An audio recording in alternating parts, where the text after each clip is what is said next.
سب سے اعلیٰ درجے کا اسلام کیا ہے؟ من سلم المسلمون من لسانہ و یدہ۔ زندگی میں یہ طے کر لو، کوئی کتنا ہی تمہیں دکھ پہنچائے، کوئی کتنا ہی تمہاری بےعزتی کرے، چپ ہو جاؤ، سہ جاؤ۔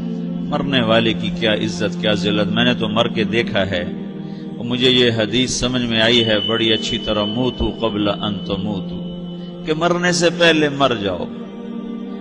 اس وقت اگر میں مر جاتا تو مجھے کوئی گالیاں دیتا تو مجھے کیا نقصان تھا، اور مجھے کوئی نعرے لگاتا میرے لیے تو میرا کیا نفع تھا۔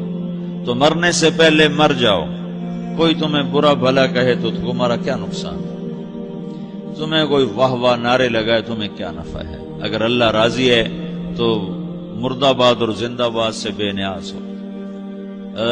ابو ذر رضی اللہ تعالیٰ عنہ کو ایک آدمی نے گالیاں دی تو انہوں نے فرمایا، بیٹا ایک گھاٹی آگے آ رہی ہے، اس میں گر گیا تو جو کچھ کہہ رہے ہو اس سے بھی زیادہ کا حقدار ہوں، اور اگر پار ہو گیا تو تیری گالیوں سے مجھے کوئی فرق نہیں پڑتا ہے۔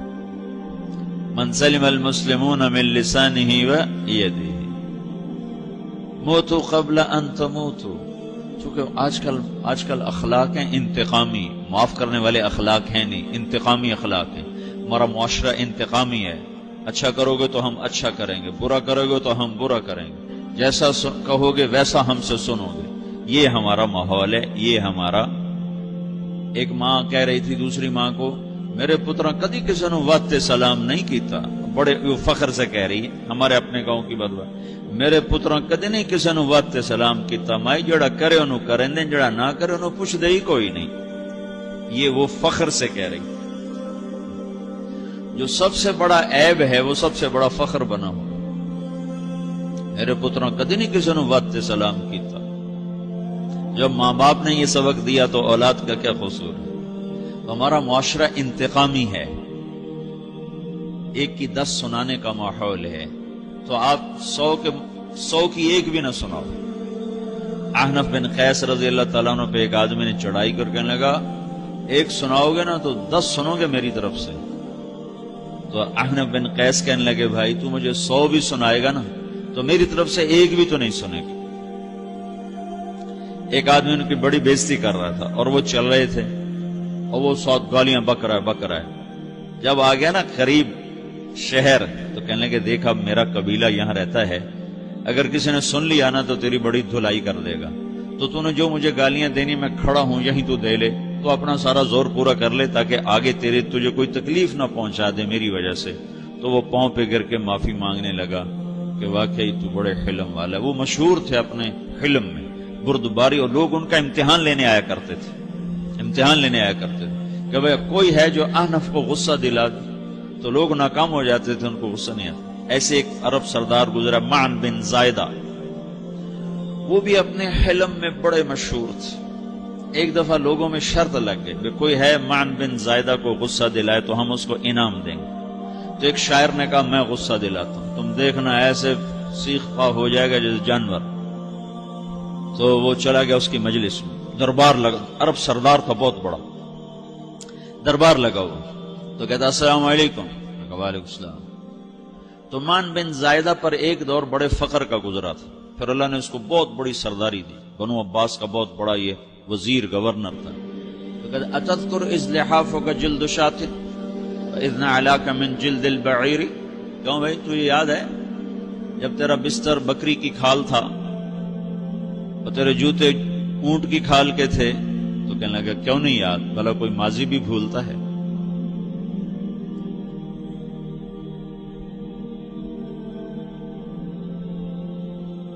تو وہ کہنے لگا، پہلا وار تو خطا کا، فسبحان الذی اعطاک ملکا وعلمک الجلوس علی السریر۔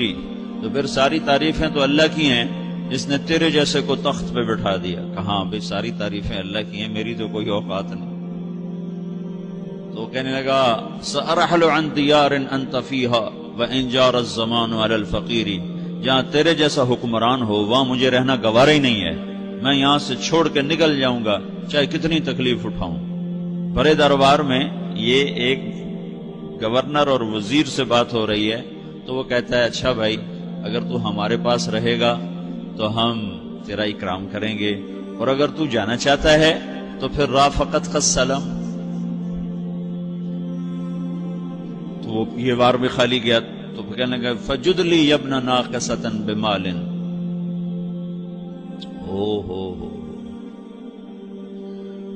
او گندی ماں کے بیٹے مجھے کچھ عطا بھی کر، میں بغیر پیسے کے سفر کیسے کروں گا؟ عرب کو کسی کو بھی ماں کی گالی دے دینا اور پھر عرب سردار ہو. فجد لی ابن ناقصۃ بمال، بری ماں کے بیٹے مجھے کچھ پیسے بھی دے، میں نے جانا ہے. میں کہا اس کو 3000 دے دیا جائے. اللہ، تو کہنے لگا قلیل ما آتیتنی و انی لأطمع منک فی الکثیر، یہ تو بہت تھوڑا تو نے دیا ہے، مجھے اور دے. کہا اچھا بھائی 3000 اور دے دو. تو وہ شاعر کی بھی آنکھیں پھٹ گئیں. کہنے لگا اب ٹھہر جا ٹھہر جا، اب میں تیری اصل تجھے بتاتا ہوں. سألت اللہ ان یبکیک ذخرا فما لک فی البریۃ من نذیری، میں اللہ سے دعا کرتا ہوں اللہ تیرے جیسوں کو سلامت رکھے، تیرے جیسا دنیا میں کسی ماں نے جنا ہی کوئی نہیں. فمنک الجود والافضال حقا وفضل یدیک کالبحر الغزیر، تو ہی سخی ہے، تو ہی کریم ہے، اور سمندر بھی تیری سخاوت کے آگے کچھ نہیں ہے. تو نے کہا اچھا بھائی تو نے ہماری برائی کی، ہم نے تمہیں 6000 دیے، اب تو نے ہماری تعریف کی، اب 10,000 اور دے دو اس کو. باتیں ہی رہ گئیں، باتیں ہی رہ گئیں. کہاں سے لائیں ایسے لوگ؟ ہمارا معاشرہ انتقامی ہے، بدلہ لینے کا ہے، بدلہ لینے کا. تو میرے ساتھ کیا میں نے بھی کرنا ہے.